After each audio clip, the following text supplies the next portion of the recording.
Dans cette dernière vidéo sur le thème de la scénarisation, nous allons voir un exemple pratique de comment on peut utiliser cette scénarisation pour aider les élèves et les amener à l'autonomie. Donc pour cela, on va partir d'un cas concret, c'est-à-dire j'ai une tâche complexe euh, où je veux que les élèves apprennent à être autonomes, c'est-à-dire que j'ai pas envie de tout le temps les aider, mais je veux en même temps que s'ils ont besoin d'aide, ils puissent avoir d'autres sujets que j'ai fait. Donc par exemple, le premier niveau d'aide, ce serait un ensemble de mots-clés ou de pistes à explorer. Le deuxième niveau d'aide, ce serait peut-être l'analyse de certains documents, les aider à réorganiser, à interpréter, à analyser finalement tous les documents.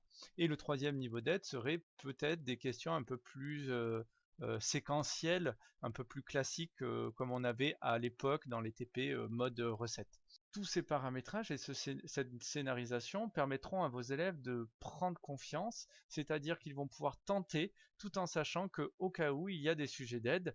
Personnellement, je n'ai pas fait de points négatifs lorsqu'ils choisissaient des niveaux d'aide supérieurs, mais je faisais une bonification qui se réduit au fur et à mesure. Donc là, je faisais une bonification de plus 3 points, plus 2 points, plus 1 point et plus 0.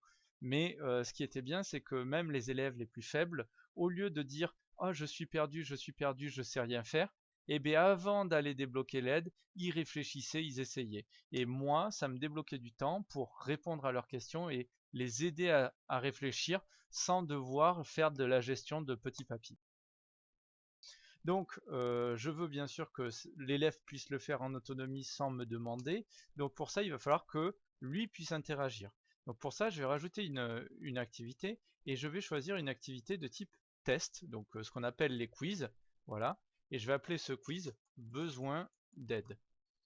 Dans ce quiz, on va faire attention à un paramètre, c'est dans la note. On va laisser un nombre de tentatives illimité pour que l'élève puisse débloquer d'abord le niveau 1, puis le niveau 2, puis le niveau 3, et surtout de garder toujours la note la plus haute pour que on garde toujours l'aide la plus forte qui a été demandée pour que ce soit débloqué. Donc j'enregistre, voilà, et je vais rajouter une question, donc je modifie le test, ça vous le verrez dans la partie des tests. Je vais rajouter une question de type choix multiple, voilà.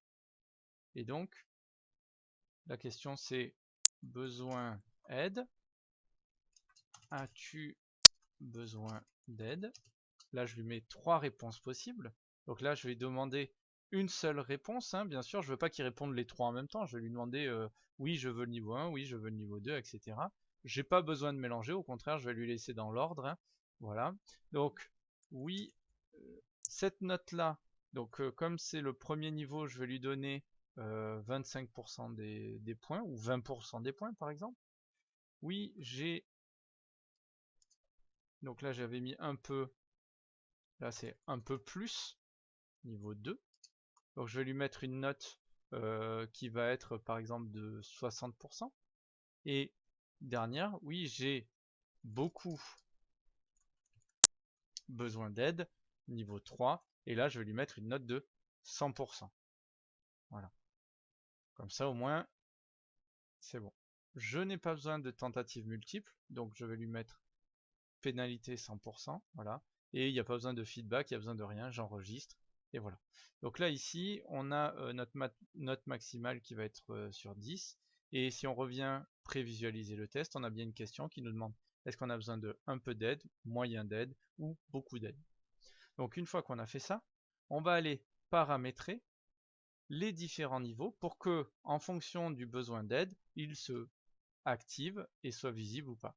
Donc sur le premier niveau d'aide, on va restreindre l'accès, on va rajouter une restriction de notes sur l'activité besoin d'aide et on va dire donc pour le niveau 1, on avait mis 20%, donc on va dire que la note doit être inférieure à 30%. Dans ce cas-là, l'étudiant aura accès au sujet de niveau 1. Voilà. Ensuite, pour le niveau 2, on va paramétrer pareil. On va aller dans la restriction, ajouter une restriction sur la note. Il faut sélectionner la note besoin d'aide. Voilà, donc entre 30 et 75%. Et voilà. Et enfin, pour le troisième niveau d'aide, on va modifier paramètres. Je choisis besoin d'aide. Si il a accès S'il a plus de 75%, il aura accès au niveau 3. Donc enregistrer, voilà.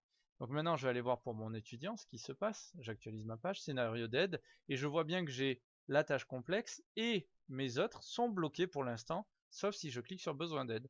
Donc je vais aller dans besoin d'aide, je vais faire le test, je vais dire ah oui j'ai besoin d'un peu d'aide, je termine le test, j'envoie et je termine, hop. Et là quand je viens dans scénario, hop, je vois que ça m'a débloqué le niveau 1. Maintenant imaginons, je me sens pas très sûr, je vais prendre directement le niveau 3, hop. Et donc je vois ici que ça m'a débloqué le niveau 3.